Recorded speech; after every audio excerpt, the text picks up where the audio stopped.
If your baby has eczema or you're trying to prevent it, what you do in the first 6 months matters more than any pediatrician will tell you. Most parents will wait until there's a problem such as eczema, skin issues, food allergy, sleep troubles, constipation, reflux before they react. And what we want to do is get into prevention mode.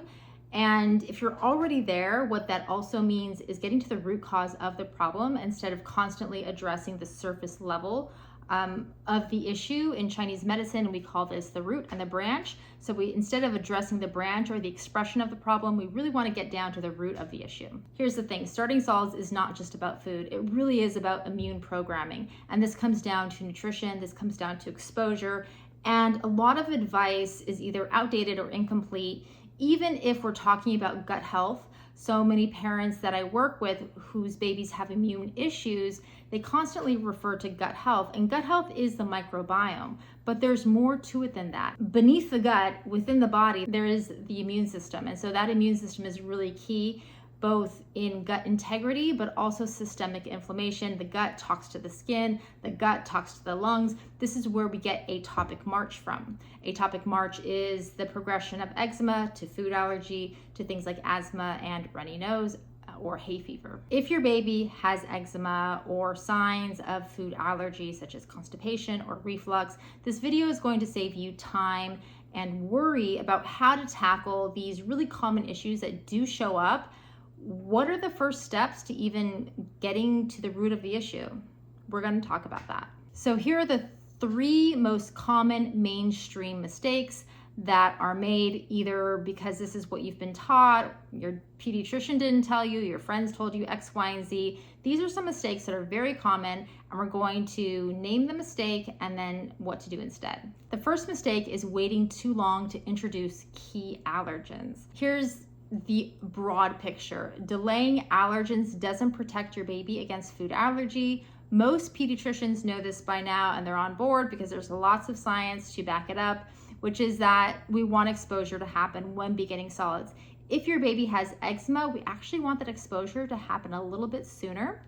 And you want to keep in mind that if you're considering baby-led weaning, there has been some research showing a connection between baby-led weaning and higher risk for eczema and food allergy. And this is particularly in babies with eczema already. And while the research behind the benefits of baby-led weaning is solid, we can backtrack a little bit to the 1990s, to the roots of baby-led weaning, which is responsive feeding. And this is where a lot of the science comes in about the benefits. Responsive feeding means that baby has control of what goes into their body and how much. Now, the problem with baby-led weaning and eczema is, number one, there's a lot of skin contact with the food because baby just has free range to eat the allergens. When allergen exposure happens through the skin instead of the gut, this increases the risk of food allergy. So that's the first thing to keep in mind. The second thing is that with baby-led weaning, there is an unregulated aspect in terms of allergen exposure. So if eczema is part of the picture, we do want to watch how much allergens baby gets at first, and this could be anything from baked egg to peanut butter. We really want to kind of move intentionally with those allergens. So if your baby has eczema, instead of doing baby-led weaning, practice responsive feeding, and also you get to say how much baby eats in this case, especially with allergens. And this will help to, in theory, according to science that we currently have, protect against the development of food allergy. I tend to use Chinese herbs or traditional Chinese medicine, TCM, to kind of balance the immune response, in addition to taking a thoughtful approach to the introduction of allergens. And so I do have a class on this that goes in depth on how to do this. And the great thing about the class is that there is a community and there is an opportunity to ask me questions and to kind of have that back and forth dialogue because every situation truly is different. Overall, what I would do is be intentional with the introduction of allergens, but don't shy away from it. We really do want to get those allergens in when babies start solids. And this brings us to our next point. The second mistake that I see parents make is overloading on plant foods because they think that they're clean or easier to digest. And this is a really common thing. We start with the fruits, we start with the avocado, the sweet potato. We think that these are really easy foods for baby and they just make sense, right? And the thing is that these foods are actually missing key nutrients that a baby needs, not only for development, but also for immune development. And again, this is really pivotal when we're talking about eczema, food allergy, any type of immune response, either IgE or non-IgE, or a combination. Another thing that I see parents do sometimes is avoid all of the starchy veggies and all of the fruit because they think that baby has candida due to skin issues and that they need to pull back on these plant foods. And really the place to be is in between. We want to emphasize those, what I call meaty minerals. We really want to get those in. And also we want to make sure that we are still feeding baby's microbiome and helping it to diversify and mature. And one of the best ways to do this is through exposure to plant foods. All of these plant foods contain different probiotics, which then feed baby's gut. Dairy is also a source of prebiotics. Meat, not so much, but meaty foods and animal-based foods, they do contain nutrients that are incredible for baby's immune development, and so we want to bring that in as well. The most important nutrient-dense foods to focus on for baby, I would say, are liver. I prefer lamb liver or beef liver. Also, red meat is incredibly important for the nutrient profile, and then small fish. And small fish tend to be high in vitamin D if you're looking for a natural source of vitamin D. And this includes sardines and mackerel, especially mackerel. It's a pretty neutral flavor profile in contrast to sardines. And also, baby will take whatever you offer with enough exposure. And so we do want to build up that kind of adventurous eating personality. And the best way to do that is really to offer a range of foods, a diverse spectrum of foods, and keep offering, even if there's rejection, the first 5, 6, 10 times, keep offering in a responsive way, meaning baby decides. In a nutshell, animal-based foods give baby's body what it needs to thrive in terms of immune tolerance. And that's really our focus, especially if allergy or eczema is part of the picture. We really want to support baby's immune flexibility and resilience. The third mistake that I see when beginning solids, if eczema is present or food allergy is a concern, is not paying attention to baby gut health at all. And, baby gut health is a really important piece of the puzzle. And, if you took antibiotics during pregnancy or during labor and delivery, or if your baby took antibiotics and no one told you to take a probiotic or to give baby a bifidobacteria probiotic with multiple species of bifidobacteria, it's not your fault. Your doctors should be telling you this at this point because there is so much science detailing what a healthy baby gut looks like. We already know there is plenty of research out there showing that baby gut health is optimal, especially from 0 to 6 months old, when it's populated by a lot of bifidobacteria. And we want multiple species of bifidobacteria because they tend to all work together and they will feed other species of friendly bacteria, which we can't supplement with. And so that's a really important point to kind of take home and integrate. Skin issues and eczema is a sign that your baby's gut and immune system need extra support. At the same time, we want to make sure that we're introducing allergens either at 6 months when baby begins solids, or we want to start that process a little bit earlier, definitely not before 3 months. But if it's within that 5-month range, could be a good time to begin solids, especially if your baby is showing signs of readiness and hunger. There is a myth that, babies have a leaky gut, and so you want to seal the gut before beginning solids. And this simply is not the full story.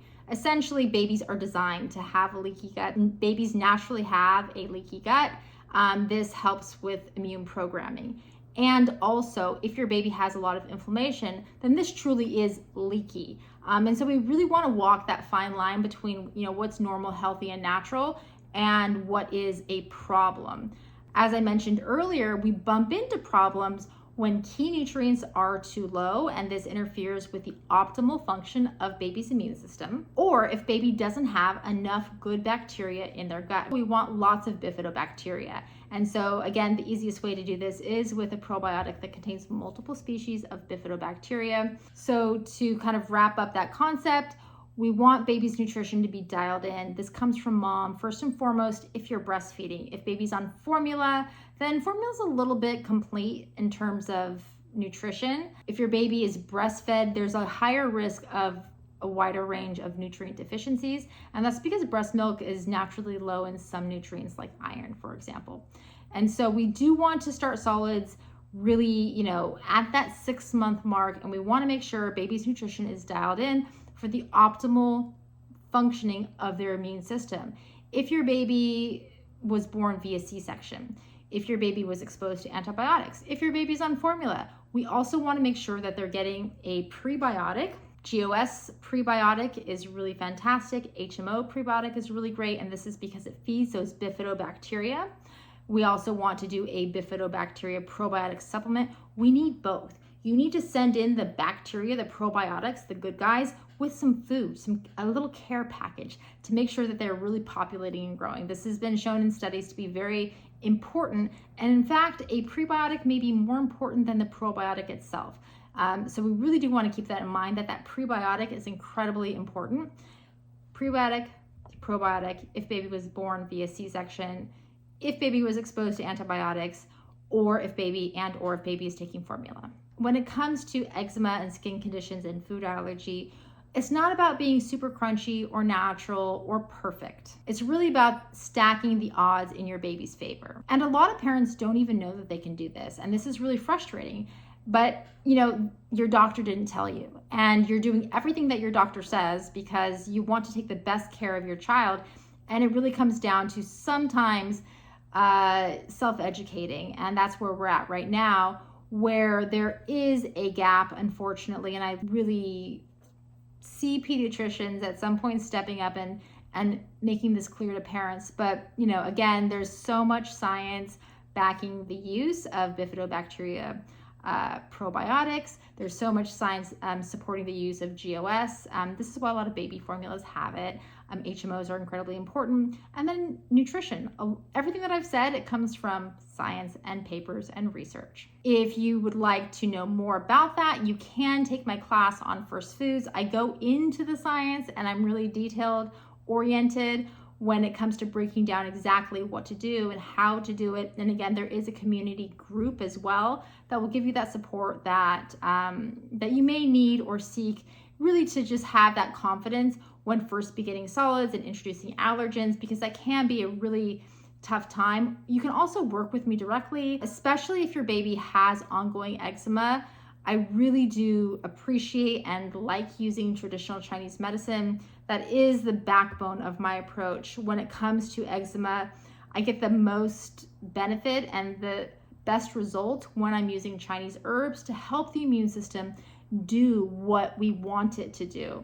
Remember, it's in a reactive state when we're seeing eczema, when we're seeing rashes, when we're seeing reflux and constipation possibly. So because it's in that reactive state, we really want to calm it down and still get those allergens in. 0 to 12 months is when your baby's immune system is getting programmed for life. And that sounds like a lot of pressure, but it is a window of time that we have to do a lot of work.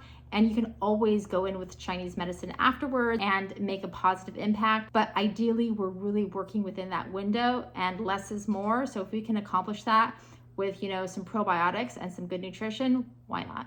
I hope this is helpful. If you have any questions, please drop it in the comments, or you can email me hello@megangarcia.com. Bye.